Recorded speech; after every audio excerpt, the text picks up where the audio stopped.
Hey everyone, I'm Russ Frushtick, and today we're going to be taking a look at the best vendor weapons that are for sale in Rise of Iron. All of the tower vendors have been refreshed. Here are some of the weapons you should be buying. First up, we have an auto rifle called the Continental. This is kind of a low impact auto rifle sold at the Vanguard vendor, and it's got a bunch of accuracy increasing perks that really make it pretty solid. Eye of the Storm is good, Focus Fire is good for accuracy, but the final two perks, Perfect Balance or Rifle Barrel, both very good for accuracy, and then finally Hidden Hand. Hidden Hand is great for making sure that you're hitting as many crit shots as you can, especially in PvP. That will definitely increase your time to kill. Auto Rifle's still not super powerful, but they're trying to get there. Next up, we have a low impact Scout Rifle. This is kind of an interesting archetype, but this Scout Rifle comes with some really good perks. We saw Outlaw a second ago. It's also got Small Bore, really good for PvP. And lastly, the really great perk on this is Reactive Reload. The really cool thing about this is that it pairs great with Outlaw. You're constantly reloading whenever you get headshot kills, and with that reload, you get a big damage boost. Sometimes it'll knock a bullet or two off your PvP kill. So if you're looking to do some PvP, this is a good Scout Rifle to do it with. Next up, we have the Bone Crusher, another Vanguard vendor weapon. Again, really good perks on this gun. We saw Feeding Frenzy, which will increase the reload speed of your gun. Hand-laid Stock, which helps the stability of this gun. This gun actually starts at 0 or 1 stability, and it boosts it significantly. So kind of brings it in line with the range-ish, actually double the range, but still makes it a little more even-handed. And then lastly, you get the great perk of Crowd Control, which increases damage on various enemies. Really good PvE option.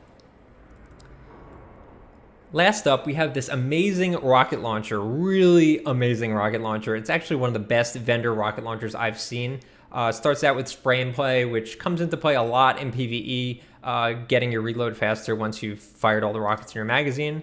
Next up, great perk is Field Scout, which increases the number of rockets you can carry at any given time. Again, very handy for PvE. And then lastly, Tripod, awesome perk for PvE. Lets you fire 3 rockets without reloading. And when you do have to reload, it'll be empty, so you get that reload bonus from Spray and Play. So, bingo, perfect. Next up, we have Crucible Vendor. So the Crucible Vendor doesn't have as many great weapons, but it does have this guy right here, the 0 Day Dilemma, which is an auto rifle similar to the Continental that we saw a second ago. It's got very similar perks to it, you can see, and once again ends with Hidden Hand. Hidden Hand, really good, again, for auto rifles, maintaining those headshot kills. This is a higher impact auto rifle, which has kind of fallen a bit in the meta, but if you prefer the slower firing, higher impact, I do for PvE generally. PvP, it's hard to say where it stands in the meta right now, kind of weak, but depends on your preference. So that's pretty much it in terms of noteworthy Crucible guns. Next up, we're going to be taking a look at the new Monarchy slate of weapons, and we have the Assembly 2. This is the super low impact archetype auto rifle. The first perk on it is not amazing. We get some range improvements from armor piercing rounds, but the next 2 perks are great. So Perfect Balance, really good option. And you can do Third Eye if you want, but Counterbalance is a really big asset. Counterbalance lets you maintain vertical recoil, not as much horizontal drift when you're firing, and with these guns that have tons of bullets, they tend to bounce all over the place. We've got 2 more gun recommendation purchases for you. The first one is probably my favorite vendor weapon in all of Rise of Iron. It is the Keystone 01, and you'll see me bounce around through all these perks so many times because I was shocked at how good it was. So this is a high impact scout rifle. These are the sorts of scout rifles that will one-shot a lot of guys in PvE. It's only a 3-shot kill in PvP. And let's take a look at these perks because they're kind of bonkers. Some good target acquisition scopes, but it starts off with extending mag. So high impact scouts tend to have very low magazine size. This one starts at 14. Extended mag brings that up a few rounds, makes a big difference.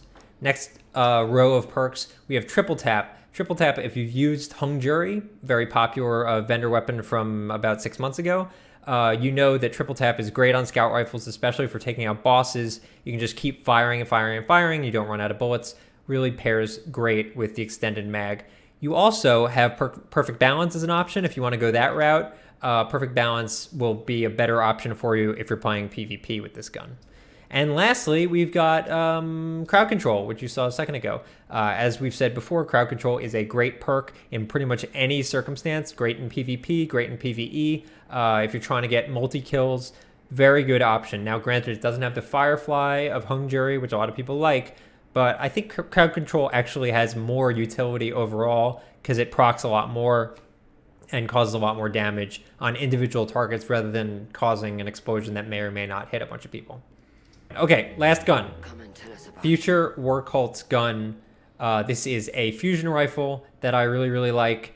And it's got some good, decent scopes on it. Nothing amazing, but the perks are really solid. So you've got accelerated coils, speeds up the charge time of the weapon, decreases impact a little bit. It's hard to say whether you're going to want to use that. It's going to determine how many bolts you'll need to kill. So if the increased speed decreases or increases the number of bolts you need to kill, you probably don't want to use it. But hipfire is awesome. Hipfire is a great perk on fusion rifles, and you're definitely going to want to use that. So definitely very good. Second row has two also really good options for fusion rifles. You've got perfect balance, maintaining the stability of the weapon, and you've got knee pads, which increases the sliding distance, which is super fun to use. It works on all the guns that you are rocking at that given time. So even if you're rocking your primary or heavy, you'll still have the long slide. It even works in the tower. You can slide in the tower for a really long time, so that's awesome. But both these perks are great. It's really just up to you which you like more. And last but not least, you have rangefinder, which will increase the speed of the bullets or bolts while you're aiming, which is really important for making sure as many bolts as possible land. If you have a guy that's like strafing and trying to avoid your shots, very difficult to hit those guys with fusion rifles sometimes, but thanks to that range boost, it should be a bit easier. Anyway, that is pretty much it for amazing vendor weapons in Rise of Iron. It's quite a number of them, definitely a handful of really solid guns. Granted, you probably don't have that many marks to spend, but if you do, that's where you should be spending them.